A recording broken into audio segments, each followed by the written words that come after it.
about that. Since it doesn't look like we're going anywhere, well, we are going somewhere, alarmingly fast actually. But since we're not busy other than that, here's a couple of facts. He's not just a regular moron. He's the product of the greatest minds of a generation, working together with the express purpose of building the dumbest moron who ever lived. And you just put him in charge of the entire facility. Good, that's still working. Hey, just in case this pit isn't actually bottomless, do you think maybe you could unstrap one of those long fall boots of yours and shove me into it? Just remember to land on one foot.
science.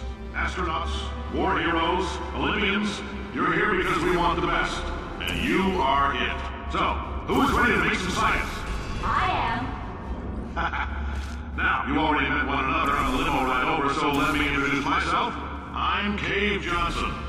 I own the place. That eager voice you heard is the lovely Carolyn, my assistant. Rest assured, she is transferred here every day to your organization of yours. I can't personally oversee every one of them, so these pre-recorded messages will cover any questions you might have and respond to any incidents that may occur in the course of your science adventure. Your test assignment will vary depending on the manner in which you have bent the world to your will. Those of you helping us test the repulsion gel today, just follow the blue line on the floor. Those of you who volunteered to be injected with praying mantis DNA, I've got some good news and some bad news. Bad news is we're postponing those tests indefinitely. Good news is we've got a much better test for you. Fighting an army of Mantis men. Pick up a rifle and follow the yellow line. You'll know when the test starts.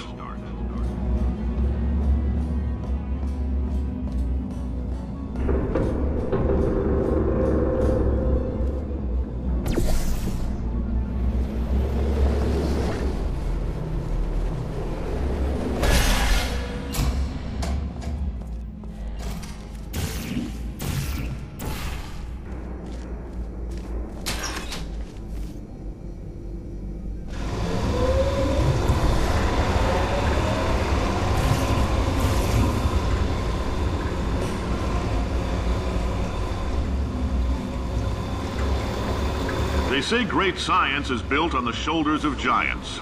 Not here. At Aperture, we do all our science from scratch. No hand-holding.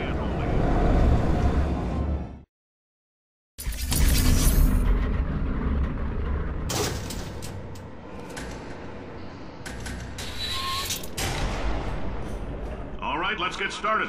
This first test involves something the lab boys call repulsion gel. You're not part of the control group, by the way. You get the gel. Last poor son of a gun got blue paint. All joking aside, that did happen. Broke every bone in his legs. Tragic, but informative. Or so I'm told.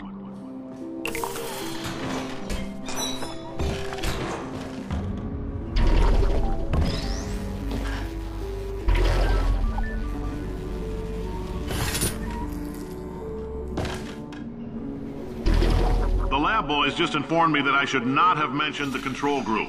They're telling me I ought to stop making these pre-recorded messages. That gave me an idea. Make more pre-recorded messages. I pay the bills here, I can talk about the control group all damn day. For this next test, we put nanoparticles in the gel. In layman's terms, that's a billion little gizmos that are going to travel into your bloodstream and pump experimental genes and RNA molecules and so forth into your tumors. Now, maybe you don't have any tumors. Well, don't worry. If you sat on a folding chair in the lobby and weren't wearing lead underpants, we took care of that too.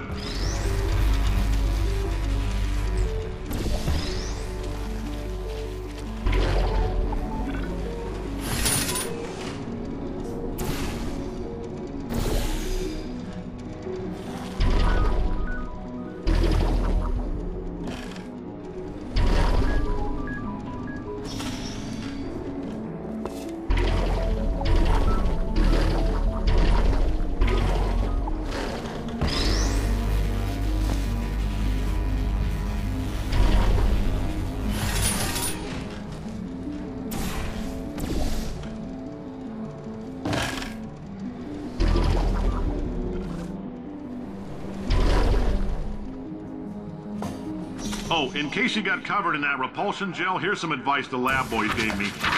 Do not get covered in the repulsion gel. We haven't entirely nailed down what element it is yet, but I'll tell you this, it's a lively one, and it does not like the human skeleton.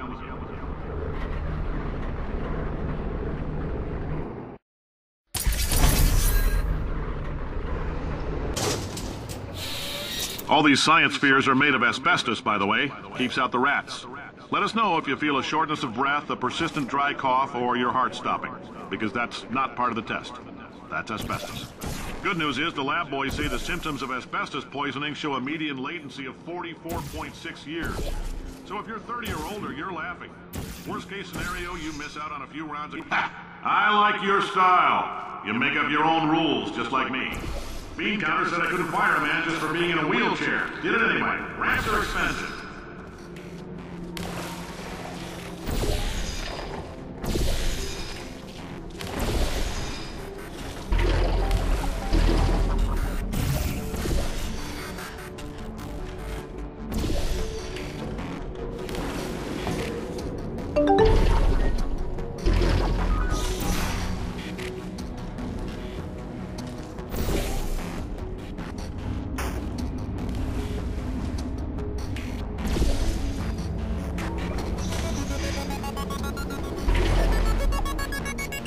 Just a heads up, that coffee we gave you earlier had fluorescent calcium in it so we can track the neuronal activity in your brain.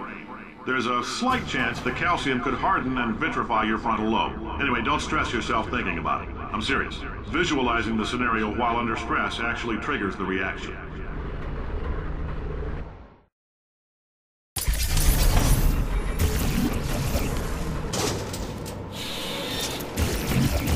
Now, if you're part of control group Kepler-7, we implanted a tiny microchip about the size of a postcard into your skull. Most likely you've forgotten it's even there. But if it starts vibrating and beeping during this next test, let us know. Because that means it's about to hit 500 degrees, so we're going to need to go ahead and get that out of you pretty fast. I'm telling them, keep your pants on. All right, this next test may involve trace amounts of time travel. So, word of advice, if you meet yourself on the testing track, don't make eye contact. Lab boys tell me that'll wipe out time. Entirely. Forward and backward. So, do both of yourselves a favor and just let that handsome devil go about his business.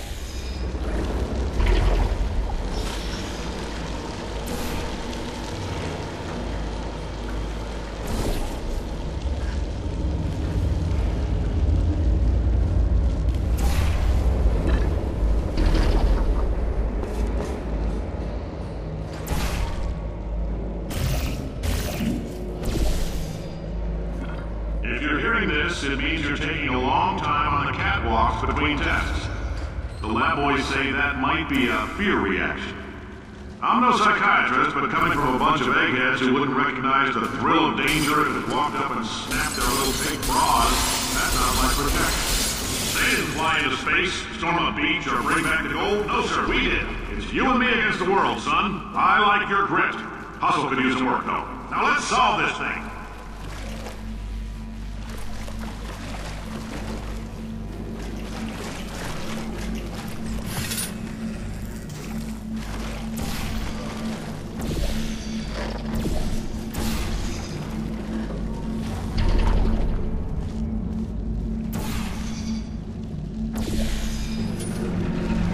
Science isn't about why, it's about why not. Why is so much of our science dangerous? Why not Mary save science if you love it so much? In fact, why not invent a special safety door that won't hit you on the butt on the way out because you are fired? Now you test subject, you're doing fine. Yes, you, box your stuff. Out the front door, parking lot, car, goodbye.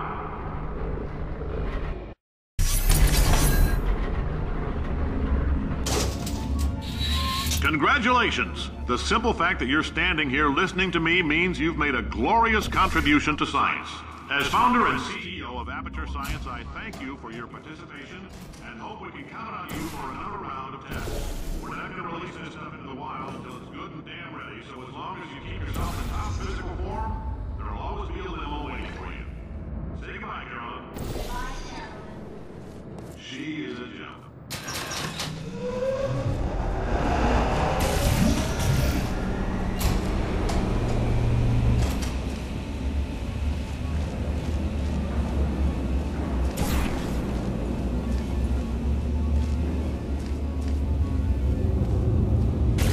Greetings, friend. I'm Cave Johnson, CEO of Aperture Science. You might know us as a vital participant in the 1968 Senate hearings on missing astronauts. And you've most likely used one of the many products we invented, but that other people have somehow managed to steal from us. Black Mesa can eat my bankrupt... Sir, the testing?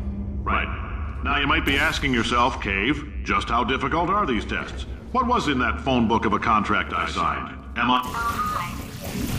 Say, you're good at murder. Oh, thanks. Did you feel that? That idiot doesn't know what he's doing up there. This whole place is going to explode in a few hours if somebody doesn't disconnect him. I can't move, and unless you're planning to saw your own head off and wedge it into my old body, you're going to need me to replace him. We're at an impasse. So what do you say? You carry me up to him and put me back into my body, and I stop us from blowing up and let you go. Ow! You stabbed me. What is wrong with you? Hold on. Do you have a multimeter? Never mind. The gun must be part magnesium. It feels like I'm outputting an extra half a volt. Keep an eye on me. I'm going to do some scheming. Here I go.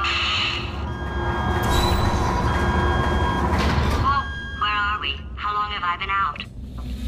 That extra half volt helps, but it isn't going to power miracles. If I think too hard, I'm going to fry this potato before